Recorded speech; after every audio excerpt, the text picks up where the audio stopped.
Hello, hi, வணக்கம் மக்களே. இன்றைக்கி நம்ம பார்க்கக்கூடிய இந்த வீடியோ ஸ்பான்சர் பண்ணுறது நம்ம பைமோட் அப்ளிகேஷன்.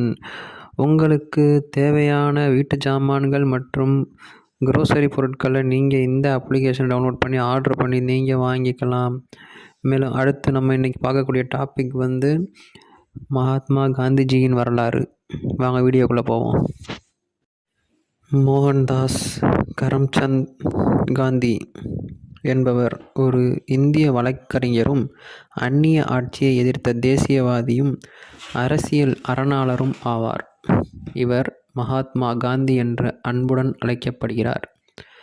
இந்திய விடுதலை போராட்டத்தை வெற்றிகரமாக தலைமையேற்று நடத்தி தன் காரணமாக விடுதலை பெற்ற இந்தியாவின் தந்தை என அழைக்கப்படுகிறார். சத்தியாகிரகம் என்றழைக்கப்பட்ட இவரது அறவழி போராட்டம் இந்திய நாட்டு விடுதலைக்கு வழிவகுத்ததுடன் மற்ற சில நாட்டு விடுதலை இயக்கங்களுக்கும் ஒரு வழிகாட்டியாக அமைந்தது. இவரது இளமை வாழ்க்கை. மோகன்தாஸ் காந்தி அக்டோபர் 2, 1869 ஆண்டு குஜராத் மாநிலத்தில் உள்ள போர்பந்தர் என்னும் ஊரில் பிறந்தார். இவரது தாய்மொழி குஜராத்தி.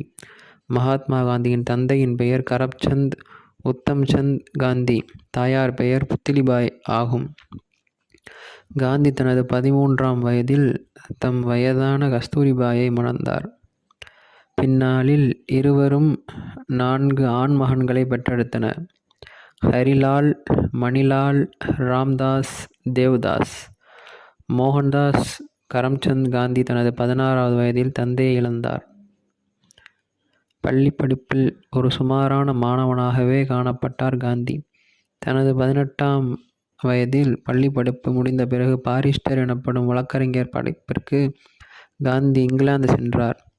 தன் படிப்பை வெற்றிகரமாக முடித்து தாயகம் திரும்பிய காந்தி பம்பாயில் சிறிது காலம் வழக்கறிஞராக பணியாற்றினார். இது வெற்றிகரமாக அமையாததால் தன் அண்ணன் இருப்பிடமான ராஜ்கோட்டிற்கு சென்ற காந்தி அங்கேயே உள்ள நீதிமன்றத்தில் வழக்காட வருபவர்களிடம் படிவங்களை நிரப்பும் எளிய பணியில் ஈடுபட்டார். ஆனால் அங்கிருந்த ஆங்கிலேய அதிகாரியிடம் ஏற்பட்ட சிறிய தகராறால் இவ்வேலையும் பறிபோனது. இச்சமயத்தில் தென்னாப்பிரிக்காவில் தன் தகுதிக்கேற்ற வேலை ஒன்று காலியாக இருப்பதாக அறிந்த காந்தி 1893 ஏப்ரல் மாதம் தாதா அப்துல்லா கம்பெனி என்னும் இந்திய நிறுவனம் ஒன்றின் உதவியுடன் உடனே அங்கு பயணமானார். இந்திய விடுதலை போராட்டத்தில் காந்தி. தென்னாப்பிரிக்காவில் காந்தி தலைமையேற்று நடத்திய போராட்டங்களை பற்றி இந்திய மக்கள் அறிந்திருந்தனர். காந்திக்கு கோபாலகிருஷ்ண கோகலே, ரவீந்திரநாத் தாகூர் போன்றோரின் நட்பு ஏற்பட்டது. காந்தி இந்திய தேசிய காங்கிரஸ் இயக்கத்தில் சேர்ந்து ஆங்கிலேயர்களுக்கு எதிரான விடுதலை போராட்டத்தில் முழு வீச்சில் ஈடுபட்டார். 1924ஆம் ஆண்டு இந்திய தேசிய காங்கிரஸ் இயக்கத்தின் தலைவராக காந்தி தேர்ந்தெடுக்கப்பட்டார். தலைமையேற்றவுடன் காங்கிரஸில் பல மாற்றங்களை அறிமுகப்படுத்தி இயக்கத்திற்கு புத்துயிர் ஊட்டினார். போராட்ட வழிமுறைகளையும் சுதேசி போன்ற கொள்கைகளையும் வலியுறுத்தி காங்கிரஸ் இயக்கத்தை இந்தியாவின் மாபெரும் விடுதலை இயக்கமாக்கினார். பிப்ரவரி 1930இல் ஆங்கிலேய அரசு இந்தியாவின் இந்தியர்களால் தயாரிக்கப்படும் உப்புக்கு வரி விதித்தது. மேலும் இந்தியாவில் இந்தியரால் தயாரிக்கப்படும் உப்பை பிரித்தானிய அரசாங்கத்தை தவிர வேறு யாரும் விற்கக்கூடாது என்ற சட்டத்தை இயற்றியது. இதை விலக்கிக் கொள்ளுமாறு காந்தி பிரிட்டிஷாரிடம் விடுத்த கோரிக்கை நிராகரிக்கப்பட்டது. சத்தியாகிரக முறையில் இதை எதிர்த்து முடிவெடுத்த காந்தி மார்ச் 2, 1930 அன்று 78 சத்தியாகிரகர்களுடன் அகமதாபாத்திலிருந்து குஜராத் கடலோரத்தில் இருந்து தண்டி நோக்கி 240 மைல் நடைபயணத்தை தொடங்கினார்.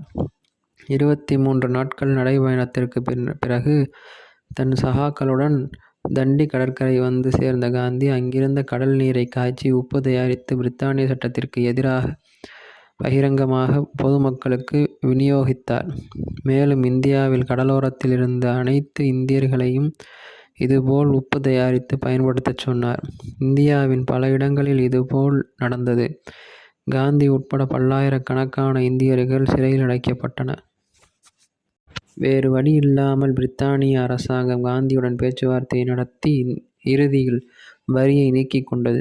உப்பு சத்தியாகிரகம் என்றும் அழைக்கப்படும் இந்நிகழ்வு இந்திய விடுதலைப் போராட்ட சரித்திரத்தில் ஒரு திருப்புமுனையாக கருதப்படுகிறது. 1942 நடைபெற்ற வெள்ளையனே வெளியேறு போராட்டத்தில் காந்தி பெரும் பங்கு வகித்தார். இதுபோன்ற பல போராட்டங்களின் முடிவில் 1947ஆம் ஆண்டு ஆகஸ்ட் 15ஆம் நாள் இந்திய சுதந்திர நாடாக மலர்ந்தது. ஆனால் காந்தியோ சுதந்திர கொண்டாட்டங்களில் கலந்து கொள்ளாமல் இந்தியா பாகிஸ்தான் பிரிவினையை நினைத்து மனம் வருந்தி துக்கம் அனுசரித்தார். காந்தியின் மறைவு.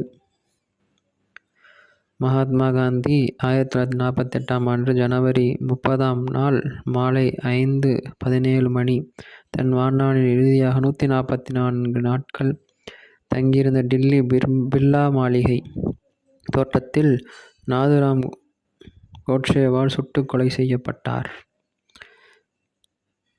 இதுவே காந்தியின் வரலாறாகும்.